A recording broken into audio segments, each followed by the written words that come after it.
పార్ట్లు పార్ట్లుగా చూస్తే ఇది కూడా బాగానే ఉందే. ఓకే, ఇంక మూవీలోకి వచ్చేపాటికైతే ఫస్ట్ ట్రైలర్ చూసి మనం ఇది ఒక యానిమల్ ఆల్ఫా మేల్ లాంటి మూవీ అనుకుంటాం. కానీ మూవీకి వెళ్ళిన తర్వాత మనకు తెలిసిద్ది ఇలాంటిది ఏమి ఉండదు, సేమ్ రొటీన్ రొట్ట మూవీ అని.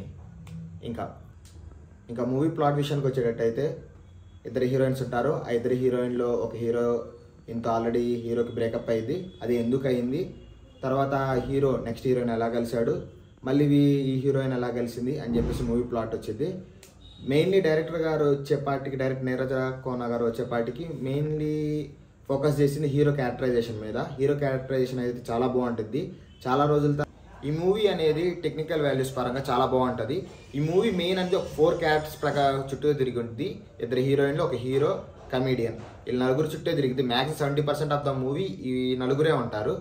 అండ్ హర్ష గారికి కూడా చాలా రోజులు ఒక మంచి కమెడియన్ రోల్ వచ్చింది. ఈ సినిమాలో పాజిటివ్స్ వచ్చేపాటికి first of all Thaman music అయితే చాలా బాగుంటుంది.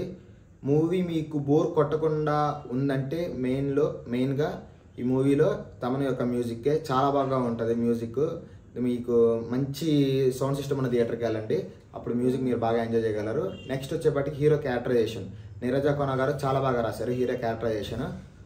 కానీ కొంచెం హీరోయిన్స్ కంటే హీరో క్యారెక్టరైజేషనే చాలా బాగుంటుంది. హీరోయిన్స్కి ఎక్కువ డైలాగ్స్ ఉండవు, ఆ డైలాగ్ డెలివరీ అండ్ డైలాగ్స్ కానీ చాలా బాగుంటాయి. సిద్ధు గారు కూడా ఈ సినిమాకి డైలాగ్స్ రాశారంట, చాలా బాగా రాసుకున్నారు. హీరోయిన్కి కూడా ఇంకొంచెం ఎక్కువ డైలాగ్స్ ఇస్తే బాగుండేది. నెక్స్ట్ ఆఫ్ ఆల్ స్టోరీ అనేది పర్లేదు, బాగానే ఉంది. మీరు ఫస్ట్ హాఫ్ మొత్తం ఎంగేజింగ్గా ఉంటుంది, సెకండ్ హాఫ్ ఎంగేజింగ్గా ఉంటుంది. ఏమైతే నెక్స్ట్ ఏమైద్దా అని ఉంటుంది. సెకండ్ హాఫ్ మాత్రం మీరు అంతగా ఎక్స్పెక్ట్ చేయమాకండి. సెకండ్ హాఫ్ ఇంకొంచెం బాగుండి ఇంకా బాగా రాసుకొని ఉంటే నీరజ కోన గారు చాలా బాగుండేది మూవీ అయితే. సెకండ్ హాఫ్లో ఇంకా క్లైమాక్స్ వచ్చేపాటికి పర్లేదు, ఓకే ఇష్, కానీ అంత కన్విన్సింగ్గా ఉండదు.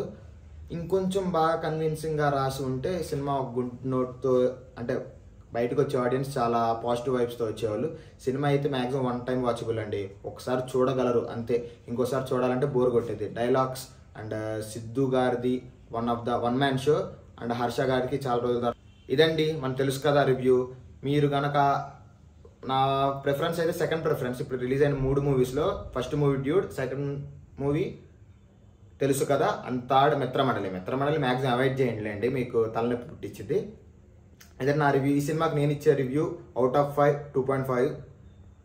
ఇంకా రేపు మన కిరణాపవరం గారి సినిమాకి చూసి మళ్ళీ రివ్యూ ఇస్తాను. అంతవరకు tata bye by. Please like, share and subscribe for more videos.